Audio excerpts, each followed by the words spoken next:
Vamos a compartir en la palabra de Dios en el libro de Mateo 24, 32, 33, donde está hablando el Señor Jesús acerca de un árbol, de una planta. Y eso me hace acordar la primavera, que la primavera generalmente muchos, una mayoría o no sé cuántos, tienen alergia a la primavera. Al polen, a todas esas cuestiones, porque hay un brotar de cosas. Y uno dice, bueno, cuando llega la primavera, ya viene el verano, ¿no? Se asoma el verano. Y así también nuestro Señor está hablando precisamente de la higuera. Dice, cuando está brotando la higuera, saben que el verano va a estar cerca. Y vamos a ver eso en Mateo 24, 32, 33. En la palabra de Dios dice en Mateo 24, 32, 33, de la higuera aprender la parábola. Cuando ya su rama está tierna y brotan las hojas, sabéis que el verano está cerca.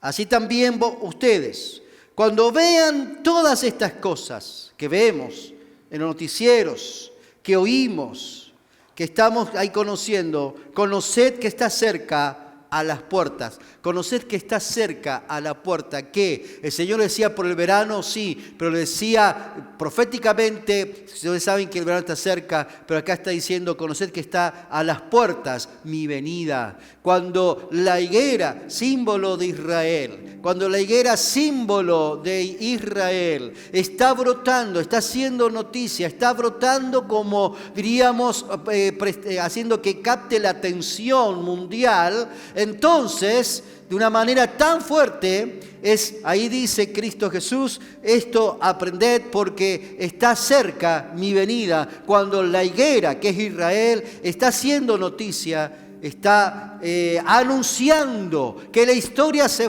vuelve a centrar allí en el Medio Oriente y en Israel, y cuando la historia se centra en Israel, el Señor Jesús está diciendo, está cerca mi venida. Y sabemos las noticias de lo que está pasando en Israel.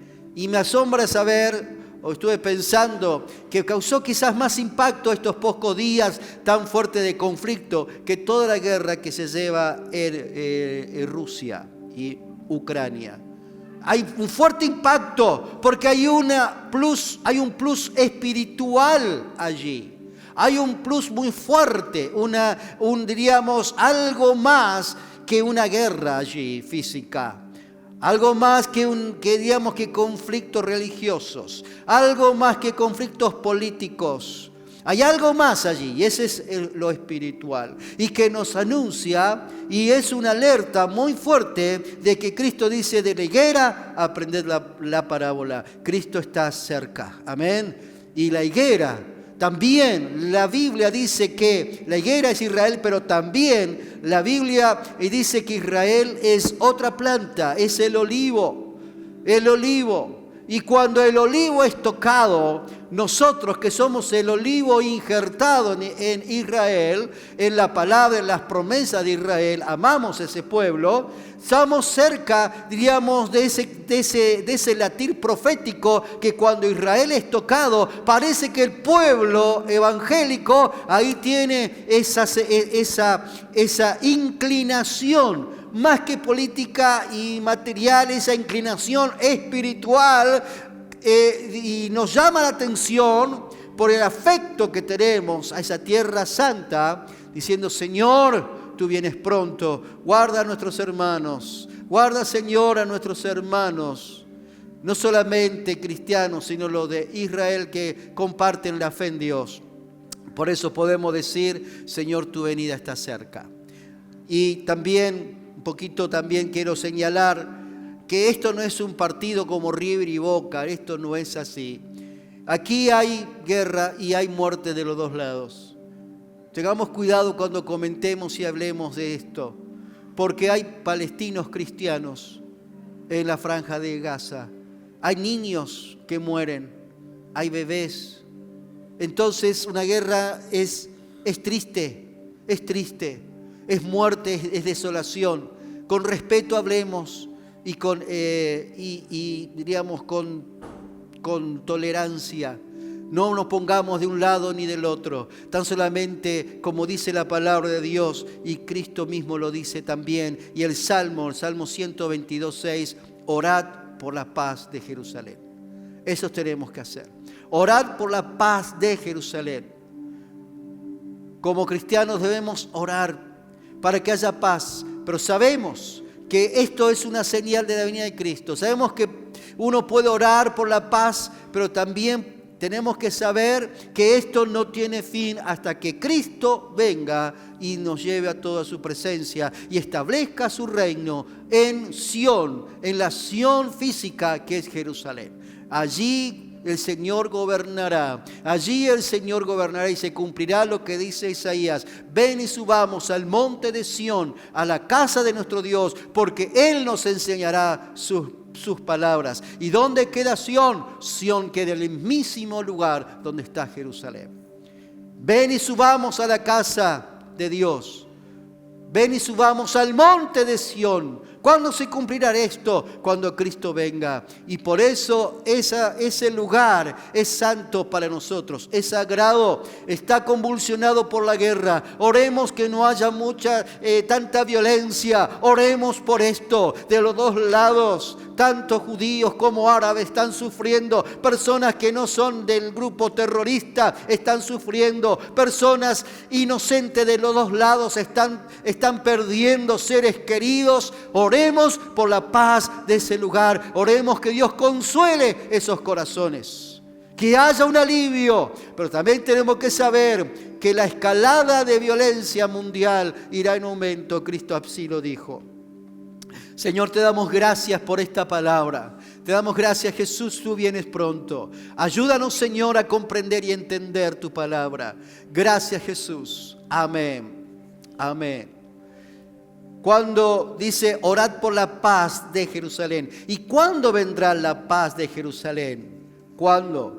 Cuando uno dice que ore por la paz de Jerusalén, no está diciendo que haya paz ahora, aunque gloria a Dios pueda haber, pero esto es algo profético. Pero cuando dice el Salmo 122:6, orad por la paz de Jerusalén, está diciendo lo que el profeta Jeremías en el capítulo 33:15 está diciendo: en aquellos días y en aquel tiempo brotará David un renuevo de justicia y hará juicio y justicia en la tierra. En aquellos días Judá será salvo y Jerusalén habitará segura. Y Jehová será llamado justicia nuestra, Jehová Tiskenú. Ahí está hablando. ¿Cuándo se va a cumplir? Cuando nosotros oramos por la paz de Jerusalén, un mandato bíblico del Salmo 122, no estamos haciendo otra cosa que decir: Señor, ven pronto. Ven pronto, Dios. ¿Cuándo se va a cumplir la paz en ese lugar? Cuando tú vengas y orad por la paz de Jerusalén. Estamos diciendo: Jesús, pon paz cuando tú vengas con poder y gloria a defender a tu pueblo. Vendrás a Sión, vendrás allí, Dios, en ese lugar. Descenderá tus pies en ese lugar y ahí será cumplido esta palabra: orad por la paz de Jerusalén. Allí dice la palabra de Dios: y en aquellos días, ¿cuándo? En la venida de Cristo. Y en aquellos días, dice, Judá será salvo. ¿Cuándo? En los días de la venida de Cristo. Orad por la paz de Jerusalén. Estamos diciendo: Jesús, ven pronto a morar en ese lugar, porque te pertenece. Y cuando Cristo venga a ese lugar, allí va a haber paz en Jerusalén. Aleluya. Allí va a haber paz en Jerusalén. El mundo entero está atento a Jerusalén. Es interesante saber que ese pedazo de tierra no es más grande que Buenos Aires. Es interesante saber que ocupa un lugar de potencia en el mundo. Es interesante saber que la riqueza de ese lugar no es el petróleo. Es interesante saber que ese lugar fue un desierto antes de que vengan los judíos y lo hagan, como dice la palabra, tierra que fluye leche y miel. Amén. Tremendo. ¿Y por qué la atención de ese lugar no tan extenso? ¿Por qué la atención de países mucho más poderosos, de países mucho más fuertes, y de ese odio que hay para esa zona? ¿Cuál es el odio? ¿Cuál es el interés que incluso eclipsa a la guerra que está pasando en Europa. ¿Cuál es el interés allí? Hay un interés. El interés es que el diablo quiere destruir esa franja de tierra. Quiere destruirla porque allí nació Jesús, porque allí Dios habló a Abraham, porque allí Dios le dijo: y haré de ti, de tu familia, la bendición de toda la tierra. Allí está la palabra de Dios predicada. Allí Cristo predicó, sanó enfermos. Allí Jesús murió en la cruz. Por eso el enemigo quiere destruir esa tierra. Es testimonio viviente de que hay un pueblo que ama a Dios. Amén. Vamos a ver brevemente 5 líneas de profecías. La primera línea, la línea bíblica del conflicto. Dios llama a Abraham, la promesa que Dios le da a Abraham. Génesis 12:7. A tu descendencia daré esta tierra. A tu descendencia daré esta tierra. Y ahí ya viene el conflicto. Porque los palestinos estaban antes de los judíos, pero resulta que eso es en la época contemporánea, pero en la historia bíblica estaban casi juntos, nacieron juntos. A tu descendencia daré esta tierra. Y allí existe el principio de un conflicto, porque Abraham se apresuró. Mire el error de Abraham, no esperó la promesa de Dios y tuvo un hijo con su sierva egipcia. ¿Y cómo se llamó este hijo? Ismael. No era de Dios, iba a ser Isaac el hijo de la promesa, pero nació Ismael y los descendientes, no todos, pero un gran porcentaje de los descendientes de los árabes son descendientes de Ismael. Tienen la misma sangre semítica, la misma raíz, la misma familia. Por eso es una cuestión interna tan fuerte, una cuestión allí de el predominio de quién tiene a Dios. Unos dicen Alá es Dios y otros dicen Dios es Dios. Ahí está el conflicto también. No es económico, ni siquiera es político. Hay un conflicto espiritual muy fuerte allí. Porque no puede haber tanto odio si no hay un conflicto espiritual, que el enemigo esté atizando eso. Y dice acá la palabra de Dios que entonces Dios le dijo: a tu descendencia daré esta tierra. Era Isaac, vino Ismael, hijo de Abraham, y allí comenzó el conflicto entre Ismael e Isaac, que no termina hasta el día de hoy. Luego, la línea bíblica es la promesa dada a David. Segunda de Samuel 7, 1 al 17, especialmente el versículo 19. Allí habla específicamente: a ti te daré esta tierra. Tuya es esta tierra. Del momento en que Dios le dijo esto a David, David antes y durante tuvo guerra constante con los filisteos.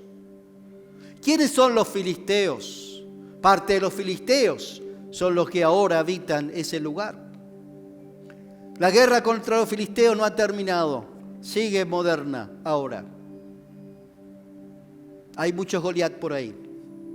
Y es interesante nombrar a Goliat porque David venció a Goliat en forma profética. Está diciendo cómo Israel pequeño, como un joven adolescente como David, pudo vencer a un gigante tan grande como Goliat. Me está diciendo cómo una nación tan pequeña territorialmente puede vencer y venció a tantas naciones más poderosas. También está la línea de supervivencia de Israel, la segunda línea profética. La segunda línea profética, la supervivencia de Israel en forma práctica y contundente, es, primeramente, Dios lo salvó de Egipto. Lo quisieron exterminar, matando a todos los niños, tirándolo al río Nilo, donde había cocodrilos. Y si no morían ahogados, eran comidos por cocodrilos. En el tiempo de la cautividad de Israel en Egipto, donde los egipcios mandaron a matar a todos los niños de las judías que estaban allí cautivas, esclavas de Egipto. No pudieron, no fue exterminado el pueblo de Israel. Dios envió a Moisés y sabemos la historia. Fueron salvados de Persia. Cuando allí Esther, la reina Esther, descubrió una confabulación en contra de todos los judíos que en un día, en un momento, iban a ser muertos, tal como se ha dicho en este tiempo de una proclama del terrorismo que mate a un judío.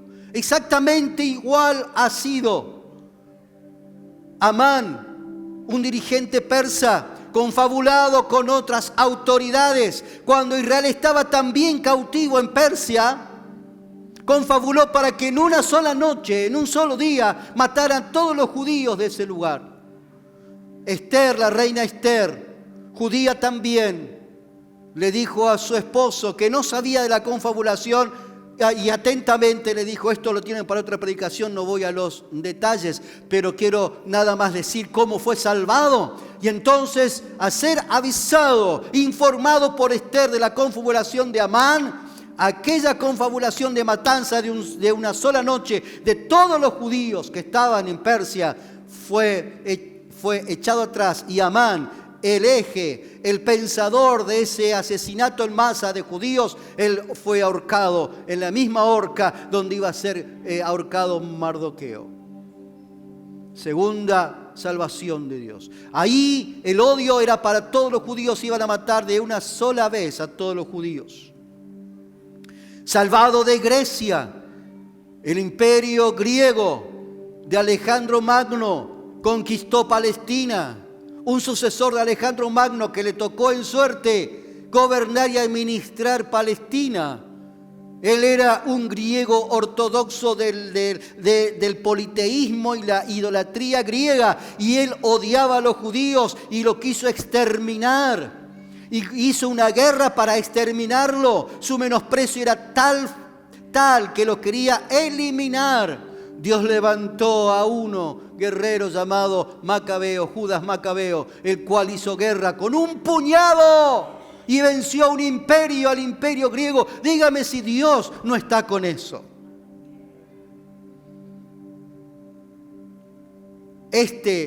Antíoco Epífanes es símbolo del anticristo en esa época. Antíoco Epífanes era un gobernante del imperio de Alejandro Magno. Él, en su odio, él fue a sacrificar un cerdo al lugar santísimo. En su odio mandó a que todos los judíos participaran de las Olimpiadas griegas, que no era deporte en ese momento. Ahora quizás sí, en ese momento no era deporte, en ese momento era la meta llegar a consagrar a un Dios su triunfo. Y los judíos si habían aprendido algo por la cautividad, decir, no queremos adorar a otro ídolo, solo a Dios. Y al negarse eran muertos. Pero Dios lo liberó, según tercer salvación de Dios. Cuarta, en Europa, casi en nuestra contemporaneidad, un líder enloquecido por el racismo, un líder que tomó su ideología racista como predominio de su país y conquista universal que él creía. Empezó allí con su doctrina de la raza superior. Y entonces culpó de todas las dolencias económicas, materiales, políticas que estaba pasando Alemania, culpó a los judíos. Y sabemos qué pasó allí. El Holocausto.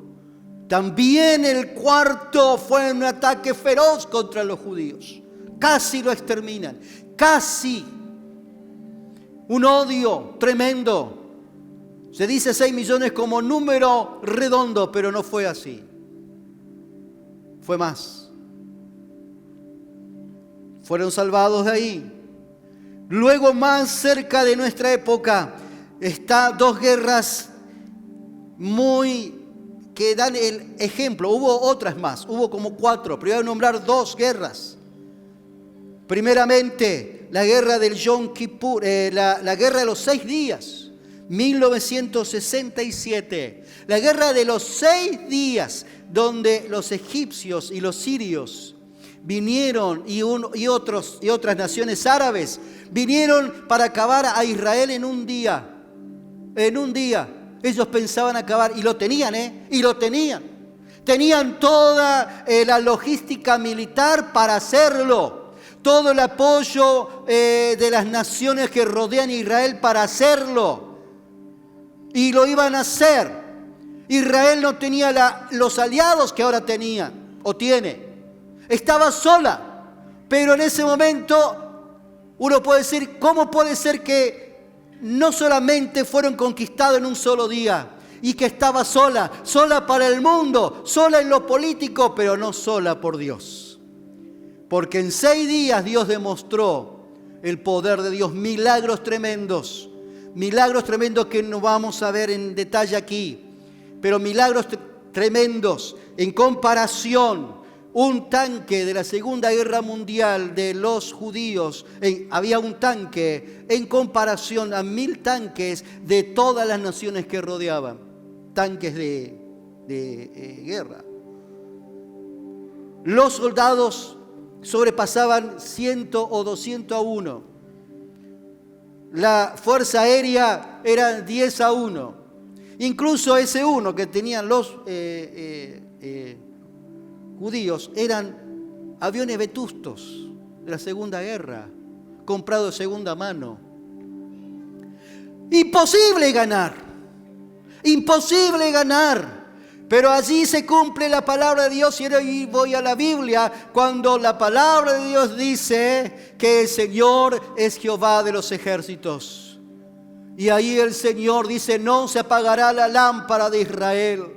No se apagará la lámpara de Israel hasta que se cumpla el propósito de Dios en Israel. No puede ser Israel destruida por más el mundo entero que se levante contra ellos. Queramos o no queramos, si queramos, no lo van a poder hacer, porque Jehová de los ejércitos, Hashem, el Dios de los cielos, está con ellos y los ha elegido y tiene esa pasión por ellos. Y nadie puede discutir a Dios porque ama a ese pueblo, tan solamente los ama. Y los ha rescatado. Ejemplos y testimonios lo puede ver en los celulares, en las computadoras. Cómo Dios ha hecho en esos 6 días cosas extraordinarias y sobrenaturales que los mismos judíos decían, ¿cómo puede ser esto? Donde cientos de tanques venían contra un grupo que tenía 1 o 2 cañones y un tanque. Y de pronto esos tanques pararon a unos metros sin tirar un solo cañonazo. Los tripulantes bajaron y empezaron a correr para el otro lado. Y los soldados judíos decían, ¿qué está pasando acá? Y al no ver respuesta, y se fueron y quedaron los tanques ahí. Al no ver respuesta de nada de sus altos mandos, ¿qué pasa? Fueron a ver dónde estaban los tanques intactos. Lo usaron también para pelear. Luego, mucho tiempo después, los egipcios le dijeron al propósito de esto que pasó. Los judíos le preguntaron, ¿por qué fue en ese momento que pasó eso? Dice, ¿ustedes no supieron qué? ¿No supieron que detrás de ustedes había un ejército de millones? Un ejército que nos superaba. ¿No vieron el ejército que estaba detrás de ustedes? No lo vimos. ¿Quién era ese ejército? Gloria a Dios. Y así cientos de testimonios donde Dios libertó a su pueblo. Sin Dios no podían vencer. Estoy hablando en forma bíblica y profética, más allá de las cuestiones políticas y humanas que pueda haber, porque le quiero decir que hay judíos ortodoxos, judíos mesiánicos, pero también judíos ateos y judíos más mundanos que cualquiera. No estamos hablando de eso. Estamos hablando que hay algo muy importante, que Dios, que dice sí, y cuando Él dice sí es amén, y Él dice que va a proteger esa tierra, la va a proteger. Porque esa tierra es tierra es tierra del Mesías, es tierra mesiánica, es tierra donde Jesús derramó su sangre, es tierra donde Jesús nació, es tierra santa para nosotros porque ese lugar tiene mucho significado para usted y para mí. Usted fue salvado por un judío. La sangre de Jesús era sangre judía. Amén. Y eso no va a cambiar. Ahora bien, por supuesto que cuando Jesús murió, murió para todos. Luego tenemos la línea profética. La línea profética dice en Apocalipsis 16 y 19, precisamente la línea profética dice que se va a desarrollar un Armagedón. Pero ¿cuándo se va a desarrollar este Armagedón? El Armagedón se va a desarrollar en las afueras de Jerusalén. Es el último round que se va a hacer. Es el último momento de batalla, en donde el enemigo va a venir a atacar Jerusalén.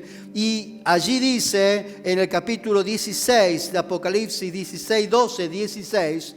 Y es interesante saber también en el capítulo 19, es interesante saber que dice que vendrán ejércitos de 200 millones del oriente y de otros lugares y van a venir sobre el Éufrates y el Éufrates se secará. Y uno dice, uy, qué maravilloso, qué impresionante. Cuando yo lo veía y lo leía en mis estudios bíblicos hace mucho, hace 30 o 20 años atrás, pero ahora le quiero decir una noticia, el Éufrates está seco.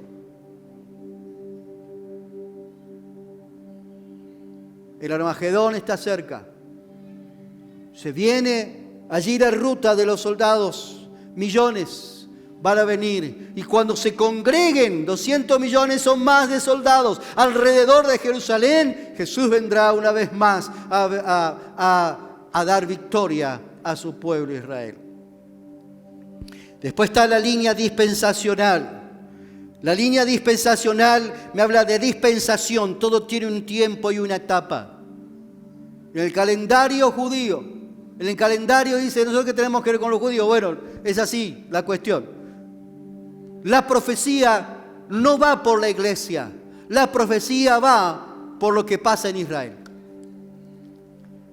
La profecía de la segunda venida de Cristo no va por la iglesia ni de los gentiles, de los que no son judíos. Las profecías marcan el estado y la marcha de Israel.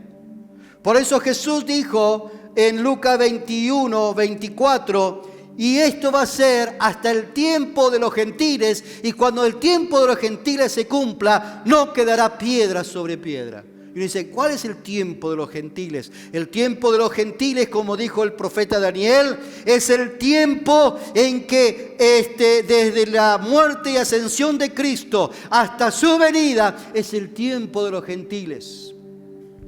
Acá no hay intervención de Dios para Israel. Acá no hay intervención profética como Jeremías, Isaías en Israel. Dios no ha levantado profeta. Es un tiempo de los gentiles, de la iglesia, del pueblo de Dios, de los apóstoles, de la iglesia, de los cristianos, para predicar la palabra de Dios. Pero cuando el tiempo de los gentiles se termine, ese espacio, ese paréntesis, termine, Dios volverá otra vez a tratar con su pueblo Israel. Y ahí comienza la historia profética de nuevo. Ahí comienza la unión entre los gentiles y nosotros que somos los gentiles e Israel.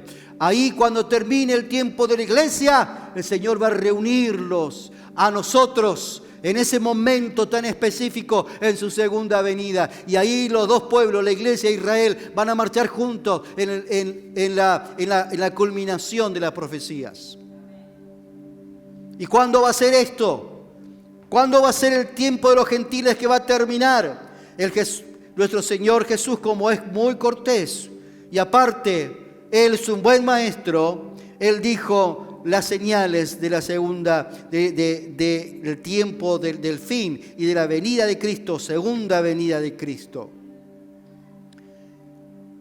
Ahí en Mateo 24 y Lucas 21, usted lo puede leer, ahí están todas las cuestiones.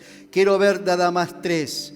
El Señor dice que va a haber corrupción generalizada. Se rompe el valor de lo ético. La codicia aumenta y lo anormal se vuelve normal. Codicia. Y la maldad irá en aumento.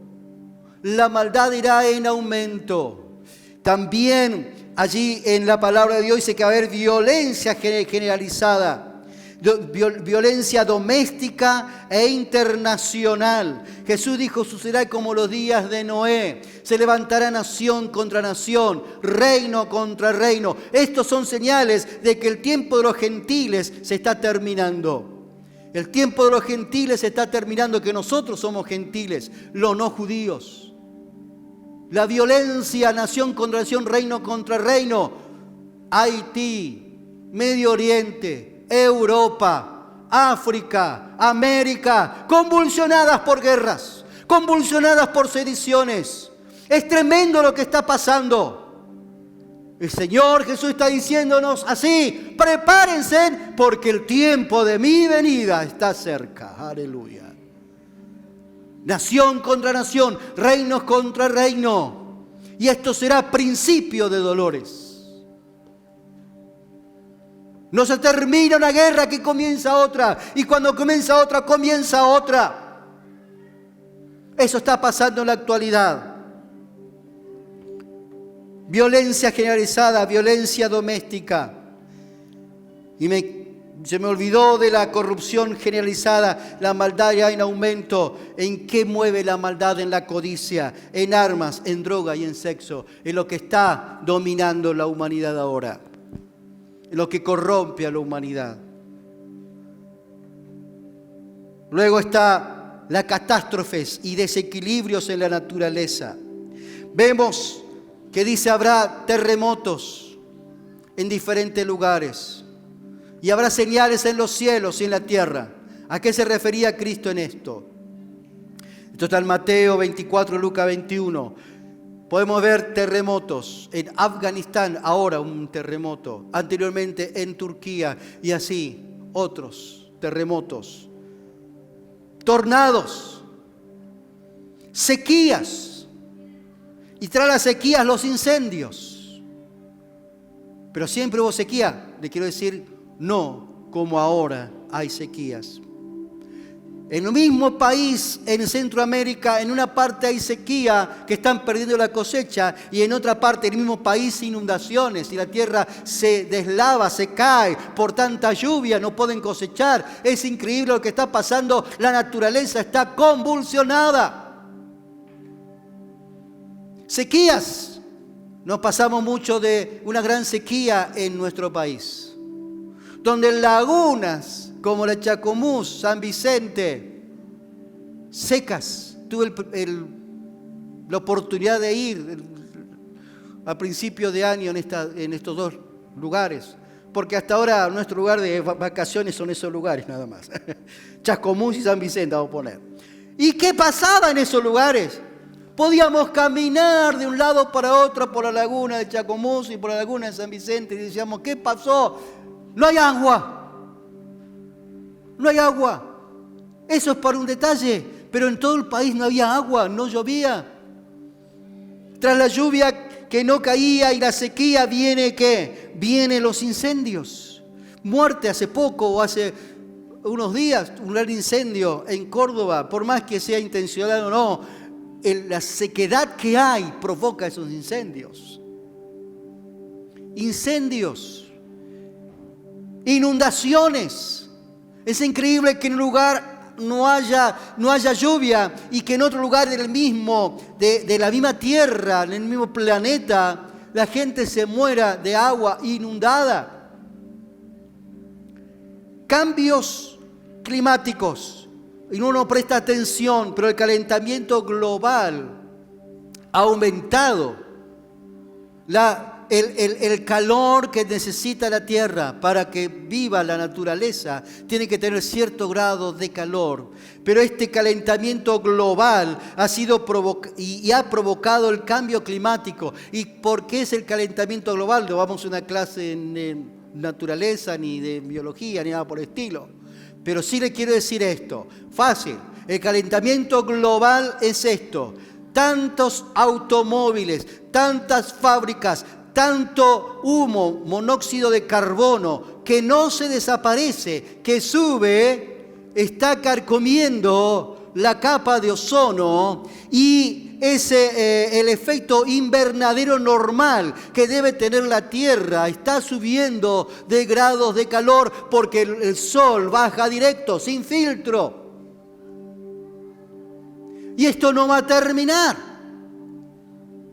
Las naciones están haciendo una agenda 2030 para que en 2030 podamos tener un poquito más de vida en la tierra. Pero supongo para el 2030 ya no estamos acá, estamos con Cristo. Como están las cosas. La agenda 2030, sin conocer la Biblia, la gente, los gobernantes, los poderosos están teniendo agendas internacionales donde están diciendo paremos un poquito la mano con esto, pero es imposible porque este tren ya no lo van a parar más. Este tren ya ha estado en marcha hace tanto tiempo, no se puede frenar, va con impulso, y este tren, que es como se llama, consumismo. Este tren se llama imperialismo, capitalismo, como ustedes lo quieren llamar, pero el ser humano está consumiendo. Estados Unidos consume 3 o 4 veces más lo que su propio país necesita. ¿Y de dónde va a sacar sus recursos? De otro lado. Pero no es Estados Unidos el único. Rusia, Europa y otros lugares. Los recursos se están agotando. El suelo, la tierra está perdiendo nutrientes. Y esto me está diciendo lo que dice Cristo Jesús, que en los últimos tiempos el sol va a quemar a muchos. La capa de ozono va a desaparecer, que va a quemar a muchos, provocándole enfermedades en la piel. Va a haber hambres en diferentes lugares. Ya no hace falta decir va a venir acá en la profecía Apocalipsis. No, la estamos viendo ya. Ya está. Hay gente, es increíble. ¿Cómo puede haber que en una tierra de que Dios nos ha dado, tan rica, tan variada, el ser humano esté matándose? Matándose por bombas y matando por hambre.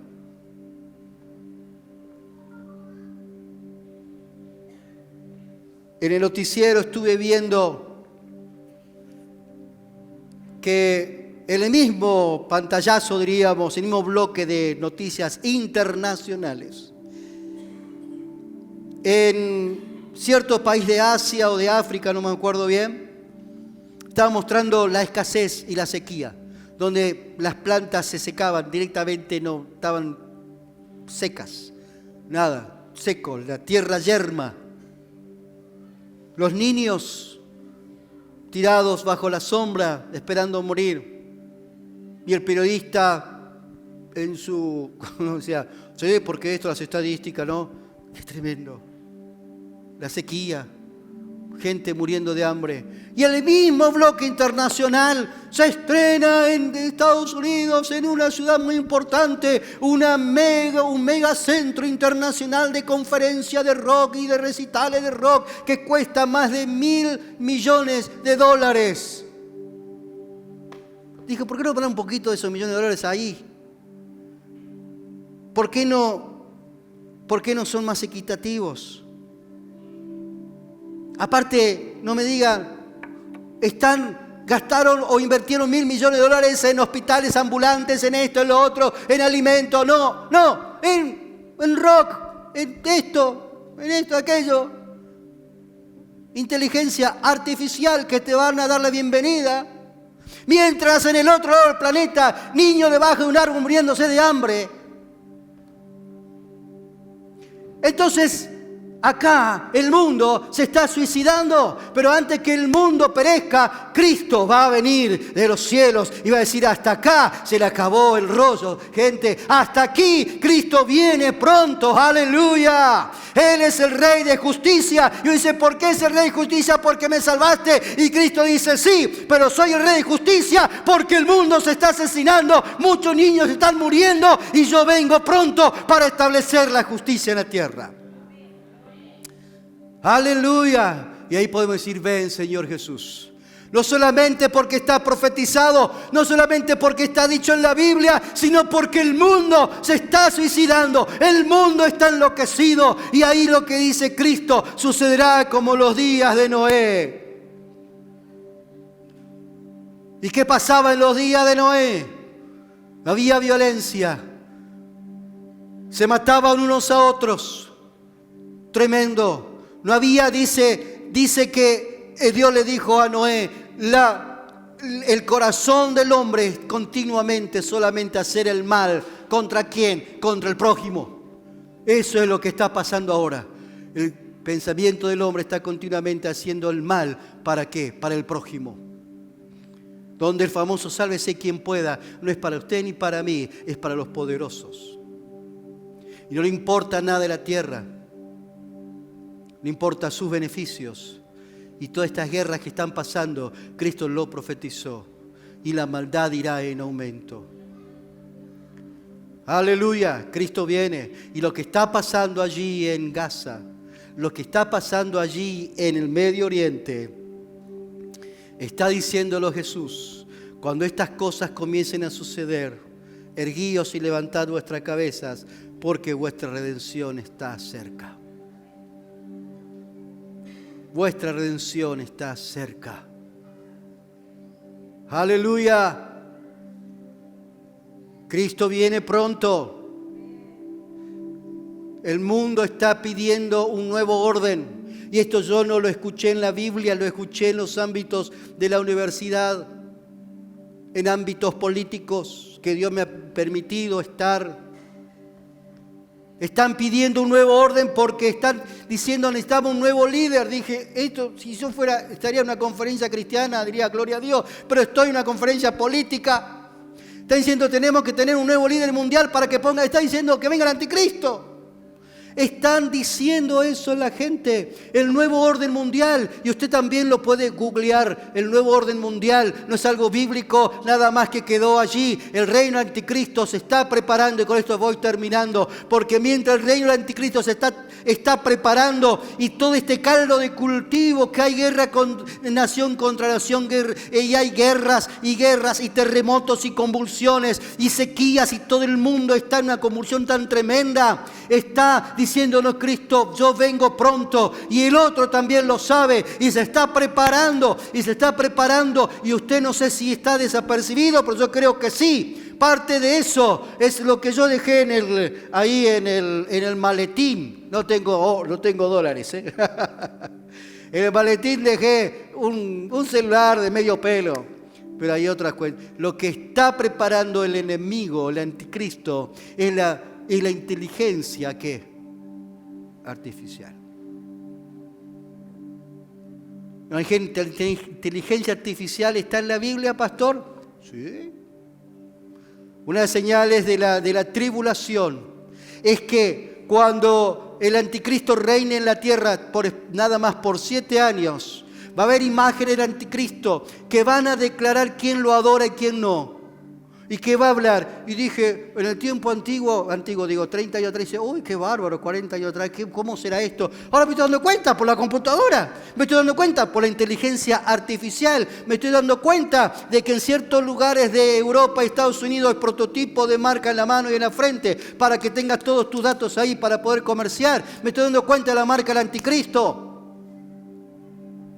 Lo que antes decía, uy, proféticamente va a venir allá, quién sabe. Lo estamos viviendo, es más, le quiero decir algo. Apocalipsis ya lo estamos viviendo, ya estamos en el tiempo del Apocalipsis. Prepárese.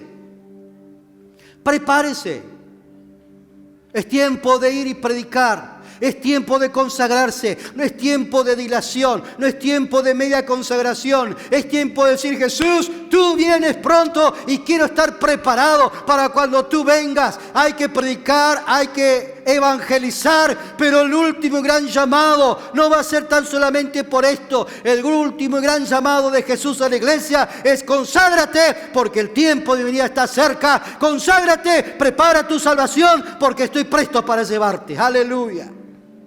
Cristo viene pronto. ¿Estás preparado?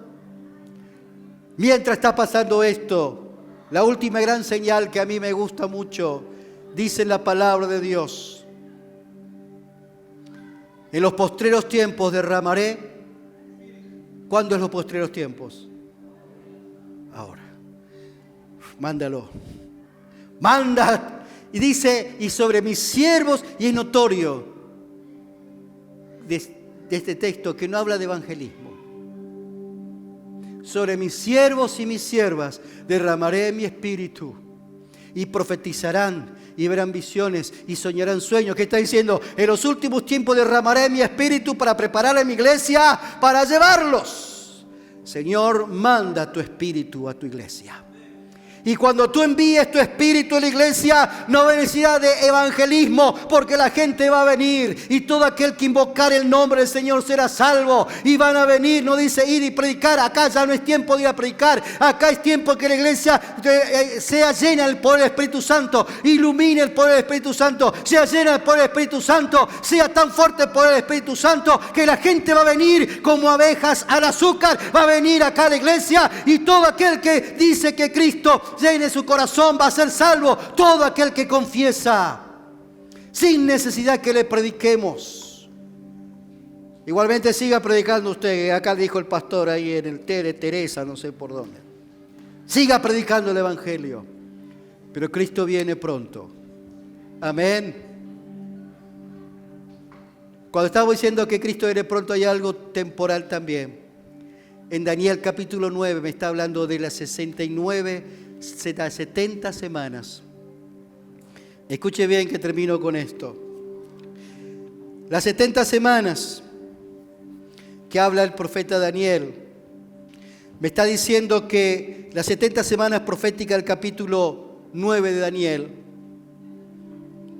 24 a 26, de esas 70 semanas proféticas sobre Israel, ya se cumplieron ¿cuántas? 69. Semanas proféticas son 7 años por semana. Ya se cumplieron 69 semanas.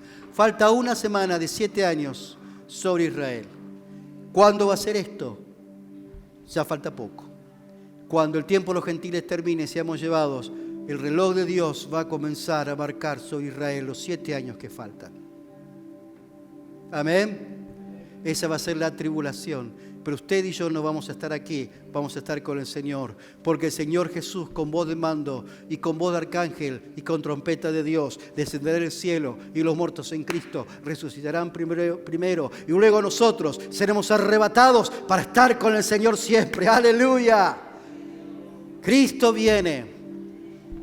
¿Estás preparado? De la higuera aprender la parábola. Cuando es noticia, está diciendo que Jesús viene. Las señales se están cumpliendo. Quédese tranquilo que Jesús tiene todo bajo control. No hay un caos mundial. El enemigo no le va a dejar al enemigo esta tierra. Él reina y reinará con justicia. Vamos a estar puestos de pie. Mientras tanto, la iglesia, ¿qué va a hacer?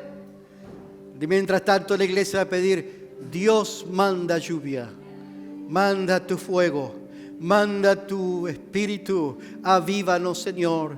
Queremos, Señor, estar preparados para tu venida, y mientras tú vengas, nuestra luz alumbre a otros el camino de verdad. Dios, lo que está sucediendo allí, esto se está pasando porque el centro de la historia está volviendo a ese lugar.